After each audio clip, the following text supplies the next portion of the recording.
ஒரு நாள் வள்ளிக்காட்டுக்கு விளையாட போனா அங்க ஒரு மரத்துல ரொம்ப அழகா ஒரு கிளி உட்கார்ந்திருந்துச்சு. அந்த கிளி பாக்குறதுக்கு ரொம்ப விசேஷமா இருந்துச்சு. வள்ளி அந்த கிளிய கிட்ட போய் பார்த்தா, அந்த கிளி திடீர்னு வள்ளி கிட்ட பேச ஆரம்பிச்சுது.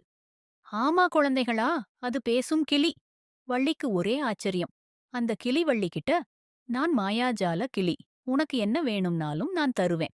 ஆனா நீ கேக்குற ஒவ்வொரு விஷயத்துக்கும் ஒரு சின்ன விளைவு இருக்கும்னு சொல்லுச்சு. வள்ளிக்கு ரொம்ப சந்தோஷமா ஆயிடுச்சு. உடனே அவ தனக்கு நிறைய சாக்லேட் வேணும்னு கேட்டா. டக்குன்னு நிறைய சாக்லேட் வந்து விழுந்துச்சு. ஆனா அடுத்த நிமிஷமே அவளோட கையிலிருந்து அழகா பூ காணாம போயிடுச்சு. வள்ளி கொஞ்சம் யோசிச்சா. இந்த கிளி தர்றது சந்தோஷமா இருந்தாலும் அது கூடவே ஒரு சின்ன கஷ்டத்தையும் தருதுன்னு அவ புரிஞ்சுக்கிட்டா. அப்புறமா வள்ளி ரொம்ப யோசிச்சு ஒரு நல்ல விஷயத்த கேட்டா. அவளோட தோழிக்கு உடம்பு சரியில்லாம இருந்துச்சு. அவ சீக்கிரம் குணமாயிடணும்னு வள்ளி அந்த கிளிய வேண்டிக்கிட்டா. அடுத்த நாளே வள்ளி அவ தோழிய பாக்க போனா, அவ சந்தோஷமா விளையாடிட்டு இருந்தா. வள்ளிக்கு ரொம்ப சந்தோஷமா இருந்துச்சு. ஆனா அந்த கிளி அங்க இல்ல. அது பறந்து போயிருச்சு. வள்ளி யோசிச்சு பார்த்தா, தான் கேட்ட நல்ல விஷயத்துக்காக மாயாஜால கிளி தன்கிட்ட இருந்து எதுவும் எடுக்கலன்னு புரிஞ்சுக்கிட்டா.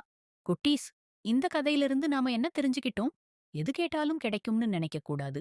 ஒவ்வொரு விஷயத்துக்கும் ஒரு காரணம் இருக்கும். அதனால எதை செஞ்சாலும் யோசிச்சு செய்யணும். நல்ல விஷயங்கள கேட்டா அது எப்பவுமே நல்ல விளைவுகளை தரும்.